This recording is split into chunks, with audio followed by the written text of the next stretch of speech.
Hello నమస్తే నేను అశోక్ మాజీ ముఖ్యమంత్రి వైసీపీ అధినేత జగన్మోహన్ రెడ్డి మెడికల్ కాలేజీలకు సంబంధించిన అంశం మీద పెద్ద ఎత్తున ఉద్యమం చేస్తూ ఉన్నారు. ఇప్పటికే మెడికల్ కాలేజీల ప్రైవేటీకరణకు సంబంధించి కూటమి ప్రభుత్వం అధికారంలోకి వచ్చిన తర్వాత ప్రజలకు సంబంధించిన ఆస్తులను కావచ్చు లేదంటే ప్రజలకు సంబంధించిన వ్యవహారాలన్నింటినీ కూడా పీపీపీ పద్ధతిలో పబ్లిక్ ప్రైవేట్ పార్ట్నర్షిప్ పద్ధతిలో వాటన్నిటినీ కూడా ప్రైవేట్ కంపెనీలకు ఇచ్చేసి దాని ద్వారా ఆ కాలేజీలను కావచ్చు లేదంటే మిగతా ప్రాజెక్టులన్నింటినీ కూడా కంప్లీట్ చేస్తామని చెప్పేసి చెప్తుంది. అయితే ఈ అంశానికి సంబంధించి జగన్మోహన్ రెడ్డి ఆగ్రహం వ్యక్తం చేస్తున్నారు. ఇప్పటికే ప్రజలకు సంబంధించినటువంటి ఆస్తిని ప్రజలకు సంబంధించిన భూములన్నింటినీ కూడా ప్రైవేట్ కంపెనీలకు అప్పనంగా దారాదత్తం చేస్తూనే మళ్ళీ ప్రజలకు సంబంధించినటువంటి విద్యా వైద్యాన్ని కూడా ఎందుకు ప్రైవేట్ కంపెనీలకు మీరు ఇస్తున్నారంటూ కూడా జగన్మోహన్ రెడ్డి ఆగ్రహం వ్యక్తం చేస్తున్నారు. దానికి సంబంధించి గతంలో జగన్మోహన్ రెడ్డి అధికారంలో ఉన్నప్పుడు తీసుకొచ్చినటువంటి 17 మెడికల్ కాలేజీలన్నింటినీ కూడా ప్రైవేటీకరణ చేస్తూ పీపీపీ పద్ధతి కింద ప్రభుత్వం ఏదైతే నిర్ణయం తీసుకుందో దాని మీద జగన్మోహన్ రెడ్డి పోరాటం చేసినటువంటి పరిస్థితి కూడా మనకు తెలిసింది. అయితే నిన్న నర్సీపట్నం మెడికల్ కాలేజీని సందర్శించడం నేపథ్యంలో పెద్ద ఎత్తున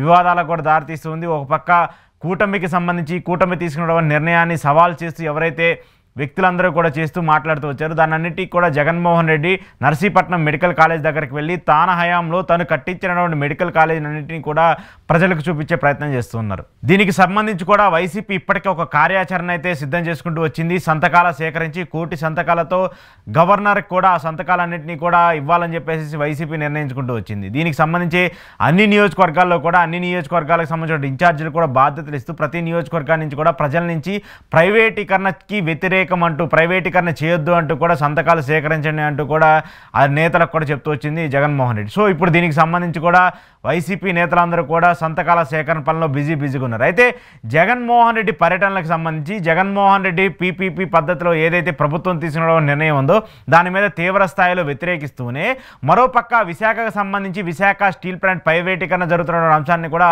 ఆయన తప్పుపడుతూ వచ్చారు. అయితే నర్సీపట్నం పర్యటన జరుగుతున్నటువంటి నేపథ్యంలో విశాఖ స్టీల్ ప్లాంట్కి చెందినటువంటి కార్మిక సంఘాల నేతలందరూ కూడా ఆ పర్యటనలోనే జగన్మోహన్ రెడ్డి కలుస్తూ వచ్చారు. వాళ్ళందరూ కూడా విశాఖ స్టీల్ ప్లాంట్కి సంబంధించిన అంశం మీద మీరు మాకు మద్దతు ఇవ్వండి.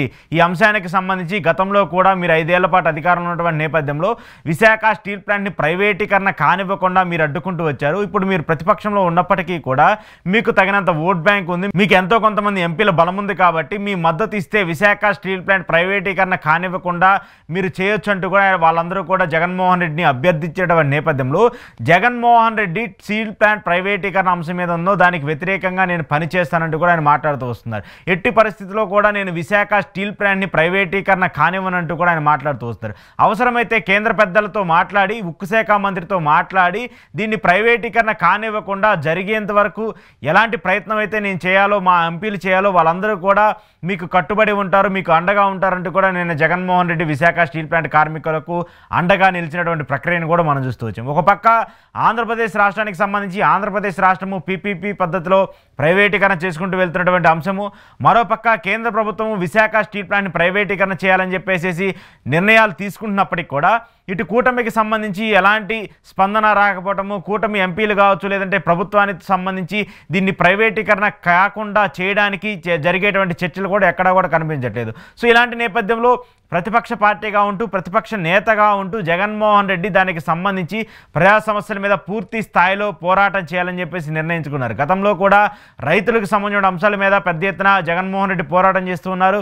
మిర్చి రైతులకు సంబంధించి కావచ్చు, పొగాకు రైతులకు సంబంధించి కావచ్చు, మామిడి రైతులు అలాగే ఉల్లి రైతులు వీళ్ళందరికీ సంబంధించి ఏదైతే రైతులు విపరీతంగా ఆంధ్రప్రదేశ్లో నష్టపోతూ ఉన్నారో వాళ్ళందరికీ కూడా ప్రభుత్వం దగ్గర నుంచి మద్దతు ధర ఖచ్చితంగా ఇవ్వాలంటూ కూడా రైతుల తరపున జగన్మోహన్ రెడ్డి పోరాటం చేస్తూ వచ్చారు. అయితే ఇప్పుడు పీపీపీకి వ్యతిరేకంగా జగన్మోహన్ రెడ్డి చేస్తున్నటువంటి పోరాటం పైన విశాఖ స్టీల్ ప్లాంట్కి సంబంధించి ఆయన చేస్తానన్నటువంటి పోరాటం పైన ఢిల్లీ పెద్దలు ఇప్పుడు ఆరా తీస్తున్నారు.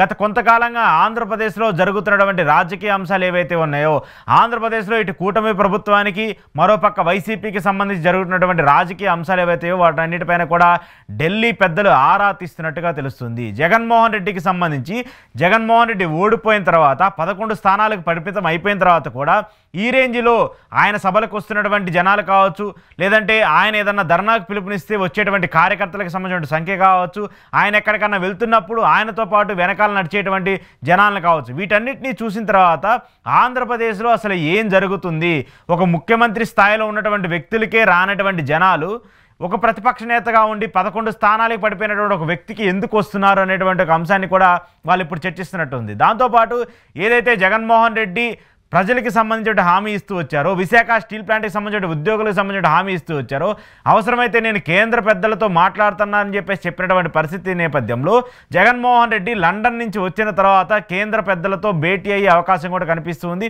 మోదీతో కావచ్చు, లేదంటే కేంద్ర మంత్రిగా ఉన్నటువంటి ఉక్కు శాఖ మంత్రిగా ఉన్నటువంటి వ్యక్తితో కూడా ఆయన సమావేశం అయ్యి విశాఖ స్టీల్ ప్లాంట్కి సంబంధించి ఈ ప్రైవేటీకరణ కానివ్వకుండా ఎలాంటి నిర్ణయాలు తీసుకోవాలి, ప్రభుత్వం నుంచి ఎలాంటి ఒత్తిడి తీసుకురావాలి, దాంతోపాటు ఒక ప్రతిపక్ష పార్టీగా ఉన్నటువంటి ఎంపీలకు సంబంధించి పార్లమెంట్లో ఎలా వాళ్ళు ముందుకు వెళ్ళాలనేటువంటి అంశం మీద కూడా జగన్మోహన్ రెడ్డి దిశానిర్దేశం చేయబోతున్నట్టు తెలుస్తుంది. ఏది ఏమైనప్పటికీ కూడా ఇటు ఆంధ్రప్రదేశ్లో కూటమిలో బీజేపీ ఉన్నప్పటికీ కూడా వాళ్ళు అంటి ముట్టనట్టుగా కనిపిస్తూ ఉన్నటువంటి ప్రశ్న ఒక పక్క, దాంతోపాటు జగన్మోహన్ రెడ్డి మళ్ళీ పుంజుకోవటము, ప్రజా సమస్యల మీద, ప్రజలకు సంబంధించిన ఇష్యూస్ మీద, ఇలా ప్రభుత్వం ఏదైతే పీపీపీ పద్ధతిలో తీసుకున్నటువంటి నిర్ణయాలు ఉన్నాయో వాటికి సంబంధించిన అంశాల మీద కూడా కూటమి ప్రభుత్వాన్ని ప్రశ్నిస్తున్నటువంటి జగన్మోహన్ రెడ్డి తీరుని, అలాగే కూటమి ప్రభుత్వానికి వ్యతిరేకంగా జగన్మోహన్ రెడ్డి చేస్తున్నటువంటి ధర్నాలకి వస్తున్నటువంటి జనాలకు సంబంధించిన అంశం మీద కేంద్ర ప్రభుత్వం కన్నేసి ఉంచింది.